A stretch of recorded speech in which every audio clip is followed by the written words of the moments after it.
Salve, paz e bem, mais um Papo de Padre com a sua presença e prestígio, muito obrigado, e também aos nossos patrocinadores. Deus abençoe e retribua todo o carinho que vocês têm para conosco. E no programa de hoje está imperdível. Vamos refletir sobre aquilo que nós encontramos sempre e às vezes não temos conhecimento: a Santa Missa. A missa parte por parte, você vai adorar. Vamos conhecer um pouco esse mistério com todos os seus significados. A liturgia da palavra, a liturgia eucarística. Não perde não, e tenho certeza que você vai compartilhar para os seus catequizandos, para as pessoas da comunidade. Está imperdível. Só que com certeza não farei sozinho, tenho aqui um time espetacular que vai nos ajudar. Hoje aqui Padre Renato Paganini. Bem-vindo, irmão. Obrigado, que bom mais uma vez estar aqui com vocês, prazer. Formado também em História, liturgia é sua área também, né, Padre? Pois é, era área de trabalho e estudo pessoal, mas pela necessidade da igreja eu fui mandado para Roma para estudar História. Eu quis fazer História da igreja, mas vi que era difícil demais. A História da liturgia.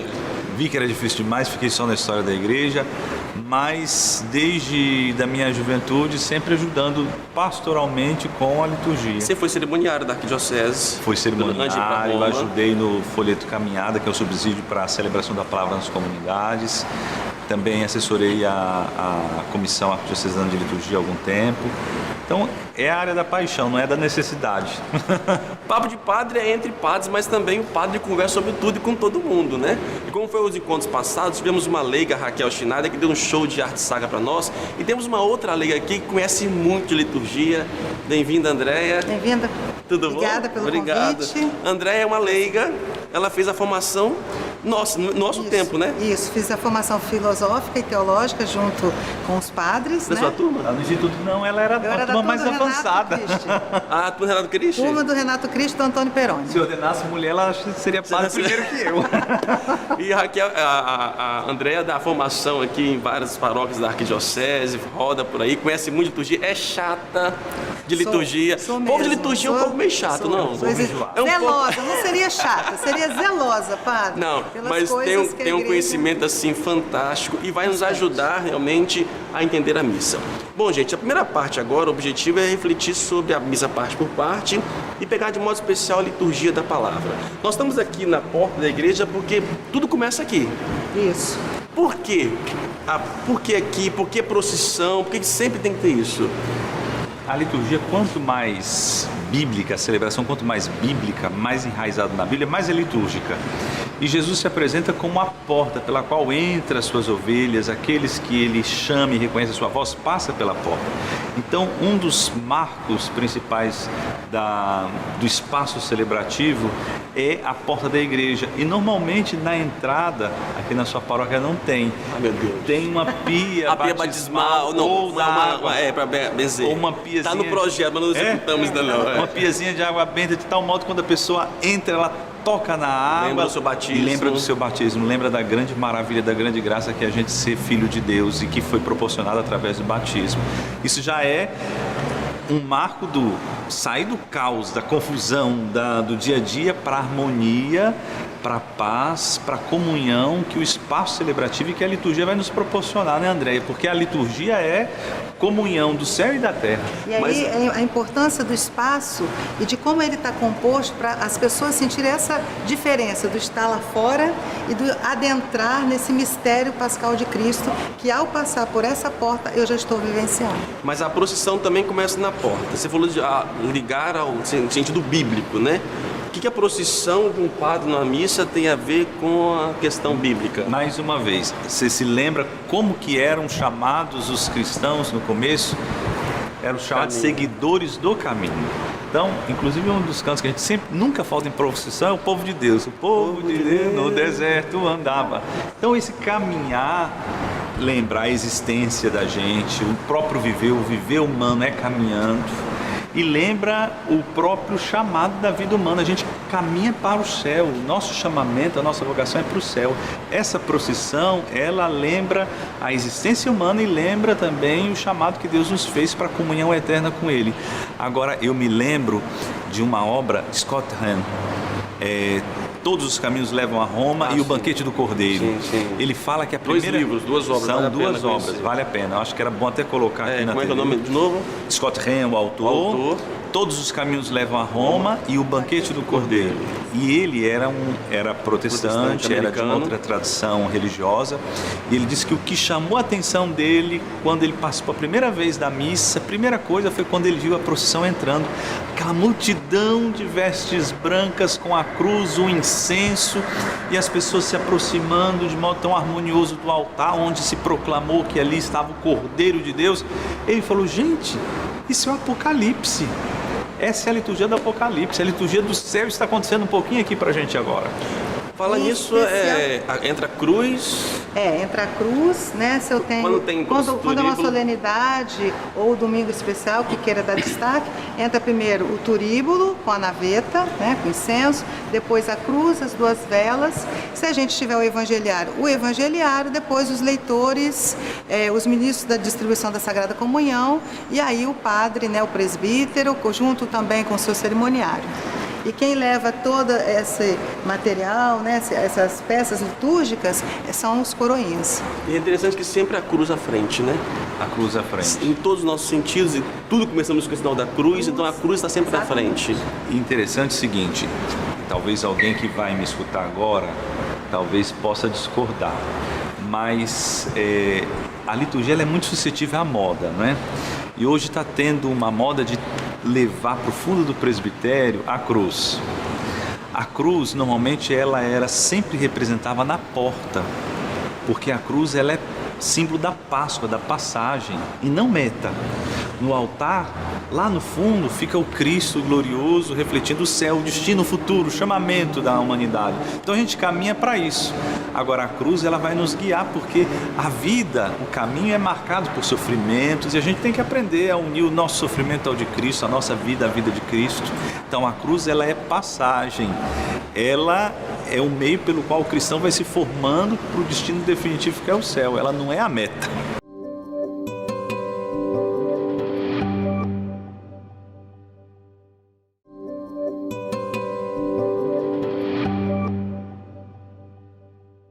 E aí aqui na nossa paróquia a gente tem essa beleza do caminho, como o Padre Renato falou, nós estamos a caminho, mas é um caminho tortuoso, você vê que é um labirinto, onde dá o significado de que a gente vem caminhando como cristãos, tendo Cristo à nossa frente, mas não é um caminho fácil, é um caminho de seguidor, não é fácil, né? Tem seus desafios, você tem que vencer as barreiras, você tem que viver esse ser cristão no mundo. Então, o caminho, aqui o desenho quer nos dizer justamente isso, os labirintos da nossa vida, mas que a gente vence e chega ao... A gente pode ir reto, né? Mas a gente sempre dá volta. Sempre dá volta. Sempre, quando se complicar, a gente complica a situação, Se né? o povo de Deus tivesse caminhado direto, não tinha chegado rapidinho, mas gastou 40 anos. Porque foi necessário. Na geografia daria o quê? Hoje, uma semana, eu acho. Uma semana. Caminhando.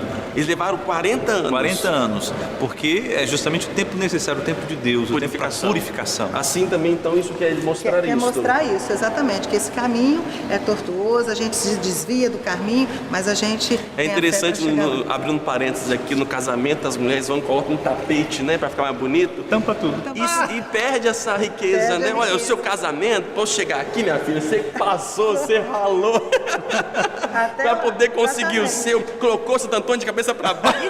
E serve também como inspiração de que a caminhada matrimonial é difícil, mas ela... Vamos para a missa. Aí chega aqui na frente, aqui no presbitério, nós fazemos então, uma reverência. Isso. Reverência ao altar, porque o altar é o símbolo central da missa. Tudo acontece em torno do altar. Ou poderíamos dizer que acontece em diferentes espaços, mas cresce para o altar. O altar é o ponto alto da celebração. E esse ponto alto, às vezes, ele é simbolizado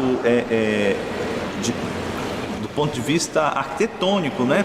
Algumas igrejas têm vários degraus, e a Romano Guardini, que era um autor que o Papa Bento XVI gostava muito, ele falava do degrau, dizendo o simbolismo do degrau que é subir. A vida humana, ela é um crescente, a história do cristianismo, ela é crescente.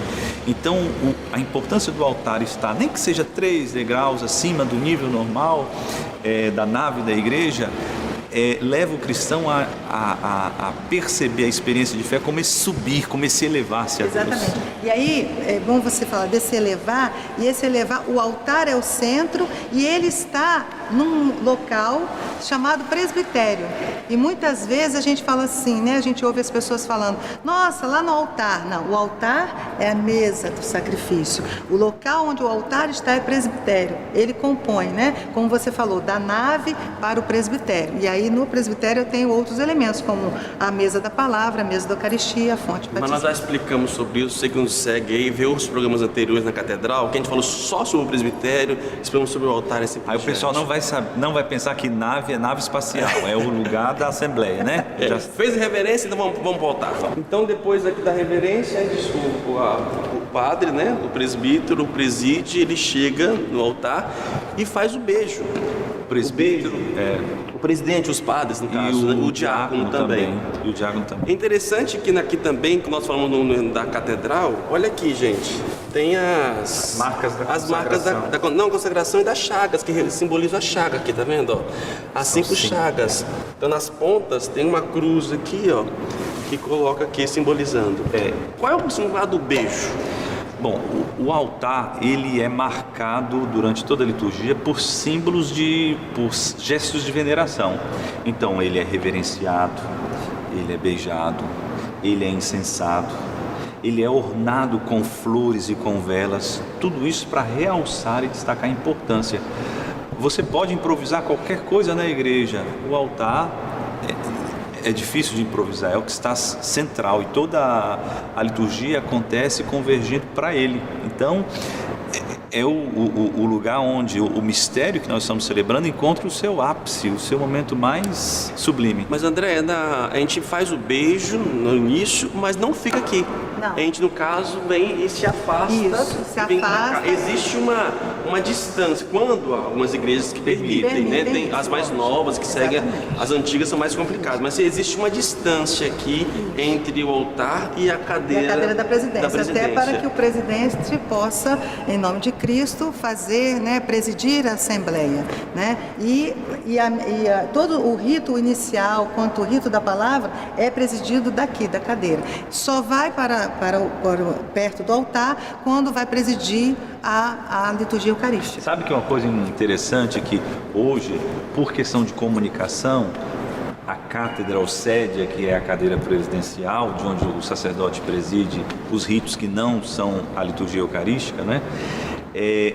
Antigamente ele nunca ficava ao centro, porque ao centro era o altar e o sacrário. A cadeira ficava sempre ao lado. Isso era interessante, porque demonstra que o presidente, ele é um facilitador para as pessoas participarem do mistério, e que o centro é o altar. Então essa cadeira aqui poderia ficar muito bem do lado ali, ou poderia o padre começar na frente, já vi cadeiras na frente mesmo do próprio altar, móveis, né? Que depois são retiradas. Como hoje acontece, você já deve ter participado muitas vezes de missa lá na Basílica de São Pedro, e deve ter visto que a cadeira do Papa é sempre colocada de lado. Nas catedrais antigas também sempre de lado. A Catedral da Sé em São Paulo, você vê que tem a cátedra colocada de lado. Em muitas igrejas ainda se conserva, por causa da arquitetura, são igrejas tombadas, antigas, então se conserva ao lado. Não teria problema nenhum. Então daqui, para poder mostrar essa diferença, porque assim, nós estamos falando dos ritos iniciais, a liturgia da palavra que vai começar, nós não aproximamos do altar, porque ainda nós não estamos utilizando, beijamos o altar como sinal de reverência, né, de carinho e amor, mas começamos aqui. E aí fazemos o sinal da cruz. Todos nós começamos tudo tem a cruz entra à frente, a celebração é aberta com a cruz fica próxima do altar ou sobre ela, porque a cruz, ela resume a vida, paixão, morte de Jesus. O mistério pascal está resumido. Eu costumo dizer que a cruz é um resumo do Evangelho. Tudo aquilo que Jesus falou, viveu e pregou está resumido na cruz, na sua entrega, na entrega do seu corpo, na entrega da sua vida, para que nele nós tenhamos vida. Além do formato da própria cruz, né? A haste horizontal, os braços de Deus que se abrem para acolher a humanidade. a vertical, o elo, a ligação entre o céu e a terra. E como eu falo, começa sempre com a cruz, né? Unindo esse Deus Trindade a essa Assembleia, tornando-se a Assembleia corpo místico de Cristo. Quando você reúne a Assembleia, ela se torna corpo místico de Cristo, a cabeça é o próprio Cristo, representada pelo aquele que preside.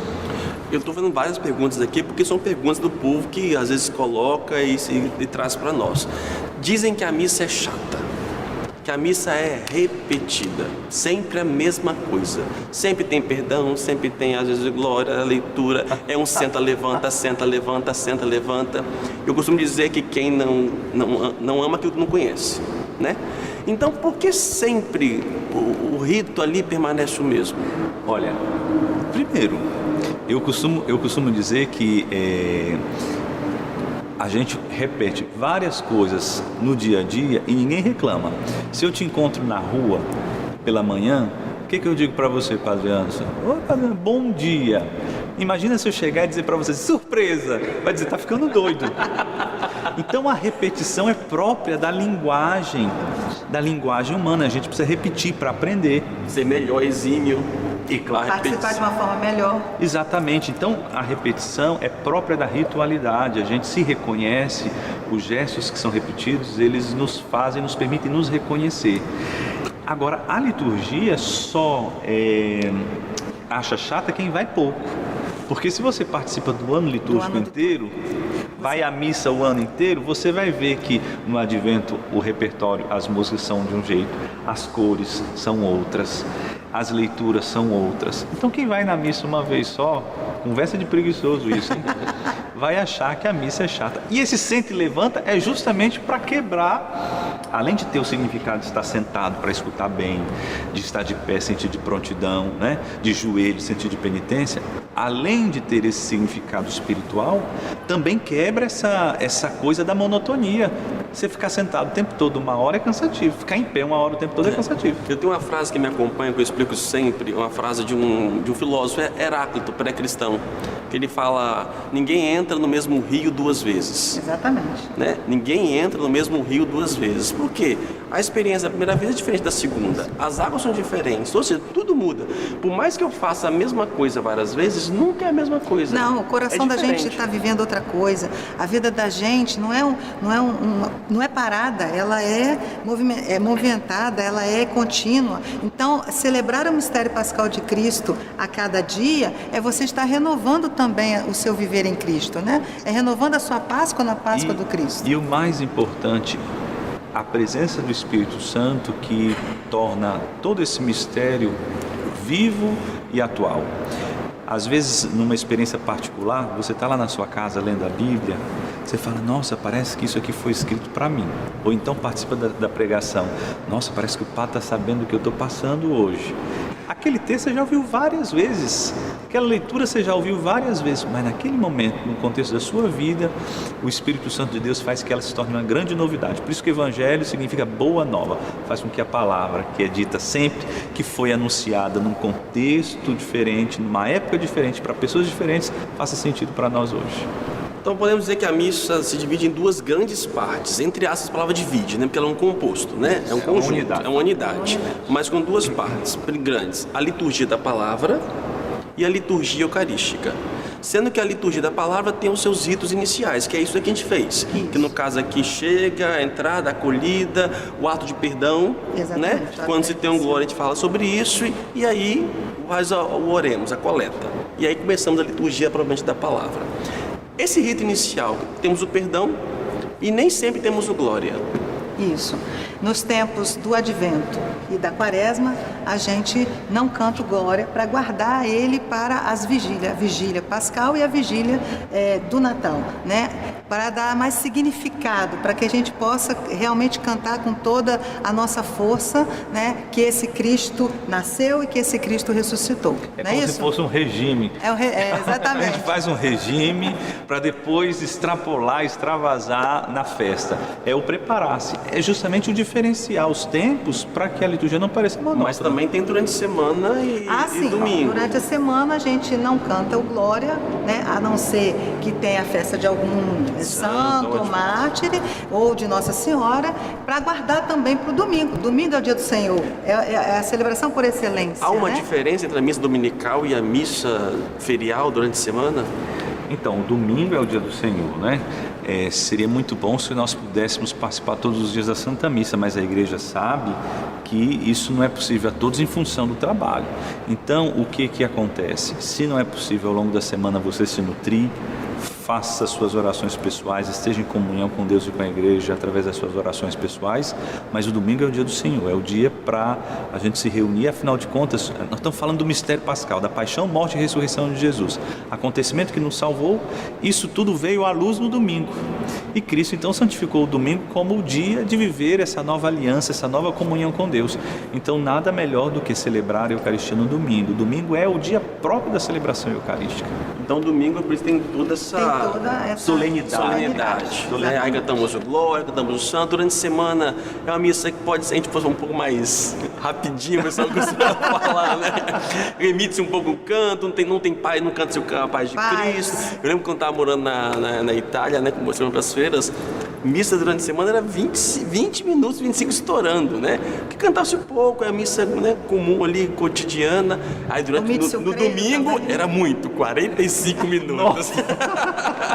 E nas paróquias onde eu passo, se a missa é menos de uma hora, o pessoal fala: o que está acontecendo com o padre?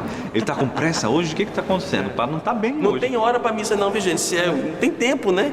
Não tem. Muitas vezes a gente fica preocupado com o tempo, talvez porque a gente, por não estar celebrando de forma tão consciente, que é aquilo que você falou, a gente só ama aquilo que conhece. Então, às vezes a gente não conhece alguns ritos, e aí a gente acha que a missa está demorando demais, ou, né, que a missa foi rápida demais, mas esquece de vivenciar cada rito. Eu acho a importância Mas disso. eu acho bom quando alguém fala bem assim: nossa, mas o padre celebrou muito rápido, está com pressa, sinal de que ele estava disposto a estar ali mais tempo. Tá bom. Vamos terminar o rito das iniciais. Vou pegar aqui, ó, o missal. Terminou, perdão. Quando tem glória, canta-se glória, o padre fala oremos. Aí o povo pensa que oremos, vamos fazer uma oração agora? O que aconteceu, né? Aí vem o coroinha, e o pessoal acha que é frescura. Pega aí, por favor, coroinha. Você coroinha. Abre a coroinha aqui. Lembrando os velhos tempos. O povo acha frescura. Por que o coroinha tem que... Por que o padre não pega o livro? Ou por que o padre não aproxima aqui do altar e faz a leitura dali? Justamente porque o rito inicial, você está presidindo, ainda não chegamos não chegamos no altar, na hora da liturgia eucarística, e não é nenhuma frescura, porque você tem que fazer alguns gestos, e aí para que o povo possa sentir esse acolhimento, o seu olhar mais profundo perante eles, né? Um olhar mais cativante, e também o gesto, né, padre? De abrir os braços, de acolher esse povo, as orações desse povo, por isso que a oração da coleta, você está coletando todas as orações numa oração só da igreja, elevando ela a Cristo, a Deus. É bonito, né? Porque a oração ela é feita com os braços erguidos. O gesto é importante. Muito importante. O povo quando vai rezar, quando vai agradecer a Deus, eu vejo de vez em quando no campo de futebol, o pessoal entra lá assim, né? Ou seja, isso é antropológico, e que a liturgia se associa a isso, ou seja, vai orar com os braços abertos, e quando vai finalizar a oração, por nosso Senhor Jesus Cristo, na unidade do Espírito Santo, aí o sacerdote une as mãos. Ou seja, tudo de Deus, tudo do mistério se expressa na nossa corporeidade, nos gestos, nos ritos. Isso é maravilhoso, isso é lindo. Muito legal. Muito interessante. E aí, ou seja, aí nós terminamos essa parte. O leigo, o padre faz oremos, e tem aquela pausa. O que o leigo tem nessa hora? Quem está participando da celebração deve fazer? Porque as intenções. Isso. O que é a intenção? É colocar nesse oremos a intenção, a motivação que o trouxe para vir celebrar. E às vezes a gente quer ouvir o nome, né? Não, eu acho que é o interior da pessoa, é aquilo que está trazendo ela. O que eu gostaria de estar colocando nessa oração que o padre vai levar a Deus? E não precisa nem fazer uma prece longa, não, né? Só, olha, quando o padre fala oremos, você fala: Deus, essa missa hoje pela fulana, pelo ciclano, pelo meu projeto, por não sei o quê. Só isso. Depois das pressas você desenvolve. Se a liturgia é vida, eu tenho que trazer a minha vida para essa liturgia, né? Vai dizer um documento da CNBB, o 52. É a Páscoa de Cristo, a nossa Páscoa na Páscoa de Cristo. Termina então a liturgia, os ritos iniciais da liturgia da palavra. Que nos preparou para ouvir a palavra. Os ritos iniciais nos preparam para ouvir a palavra e para celebrar a Eucaristia. São ritos introdutórios, preparatórios. Nessa parte nós ficamos de pé, né? Porque nós chegamos ou pedimos perdão ou glorificamos, nós estamos falando com Deus e agora então nós sentamos para ouvir a palavra, para que nós todos possamos ouvir a palavra. E aí Deus vamos falando. aproximar na mesa da palavra. Da mesa da palavra.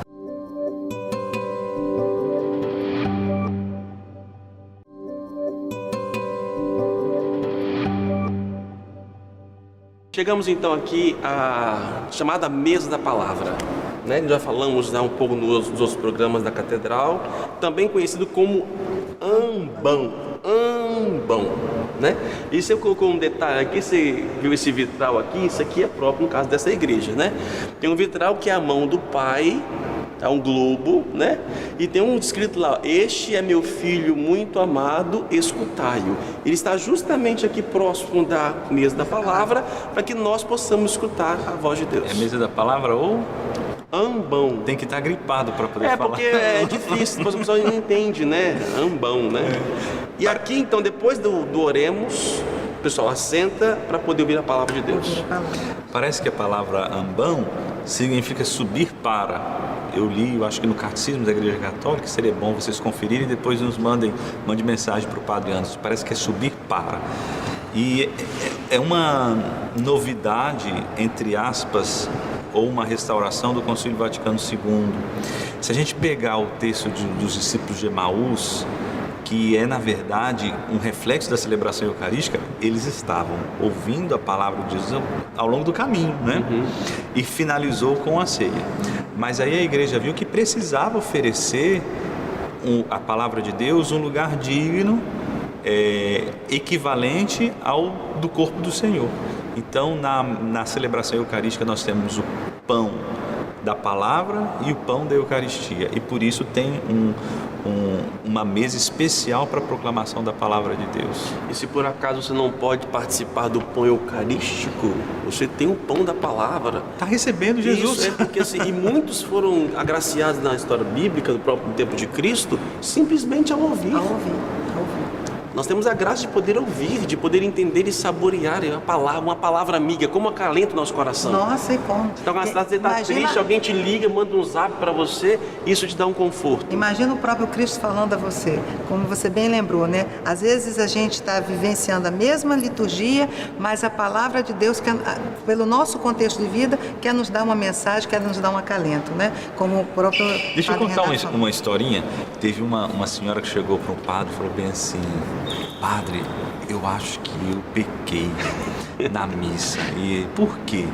Eu ouvi o diácono proclamando o evangelho e ele proclamou com tanta unção, com tanta beleza.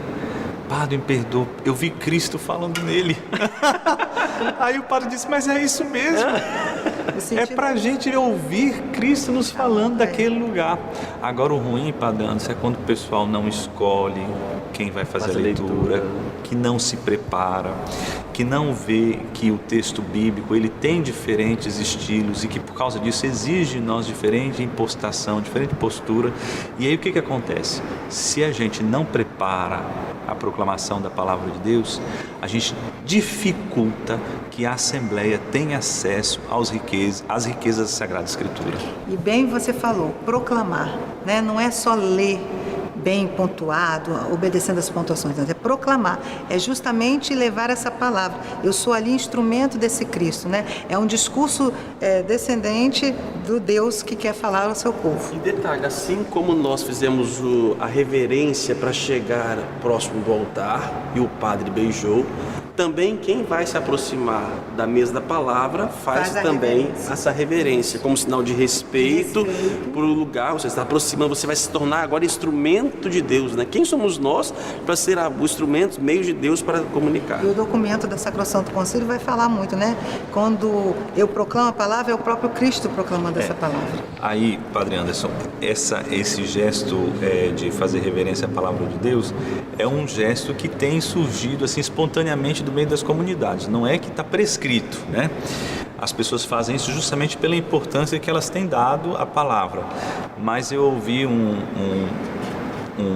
liturgista, um estudioso, dizendo que o principal símbolo da palavra de Deus não é nem tanto a mesa, nem tanto o livro, é a pessoa que proclama, porque nós emprestamos a nossa voz a Cristo, né?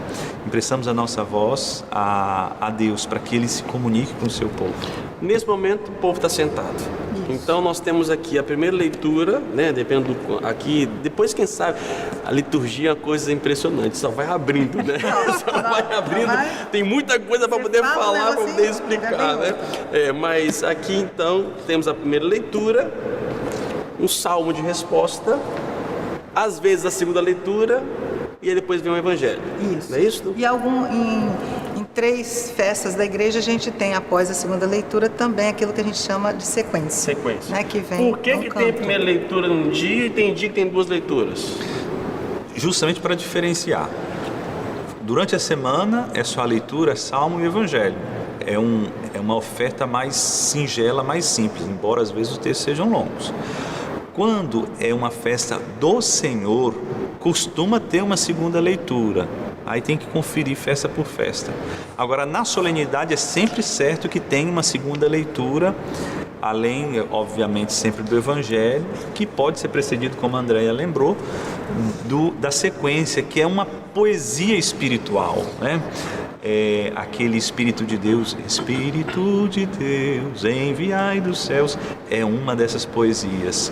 E tem também aos pés da mãe, a mãe dolorosa, aos pés de Jesus também, que é no dia de Nossa Senhora das Dores, que é outra poesia belíssima, que é associada, a palavra da igreja associada à palavra de Deus. E a primeira parte, então, primeira leitura e salmo, nós ficamos então assentados. Quando tem a segunda leitura, dia festivo, domingo, assim por diante, assim como tem um glória, né? Exatamente. A segunda leitura é como também um glória, Pra né? diferenciar. É uma extensão, uma celebração um pouco mais solene. E aí depois vem o canto de aclamação, que aí vem o evangelho, aí todo mundo já fica em pé. Por que não tem que ficar sentado também nessa hora? Mas porque o Evangelho é a palavra de Jesus e justamente para diferenciar em grau de importância dos outros textos, ele não é só tem um canto para preparar para a sua escuta, como muda o nosso gesto, a gente fica de pé para ouvir o mestre falar. Tem uma saudação, o Senhor esteja convosco, que as pessoas, glória a vós, Senhor, né? E além disso, você pode usar, ao invés do lecionário, que é o livro comum, pode-se usar ainda o evangeliário para solenizar mais, ainda dar mais importância ao evangelho, porque a palavra de Jesus é a chave de compreensão de todo o mistério da salvação. Legal. Vê se você consegue ver comigo aqui, Alessandro, aqui. Então, o evangeliário é esse livro aqui. Né? Esse aqui só tem evangelho, só os evangelhos. Então, em missas mais solenes, né? Você quer dar uma ênfase, aí o diácono ou o padre pega, pesado, né? O livro, aí dá aquela voltinha. Por que dá aquela voltinha? Né? Por que não vai direto para lá, né? Aí vai dar uma voltinha para cá. O povo pergunta, gente, por que não foi ali um caminho mais rápido, né? E aí, no caso, vem para cá. Esse livro aqui sai, né, André? Sai. Né? É tirado. Quem lê a segunda leitura retira. Isso, né? pode tirar aqui. E aí, o evangelho. esse aqui. Ave mais pesado. E aqui só tem, no caso, o evangelho. Exatamente. Isso aqui, então, é para poder enfatizar? A importância do Evangelho é Cristo, a chave de leitura de toda a Sagrada Escritura. Como diz a Dei Verbo, depois de Cristo, a revelação está completa.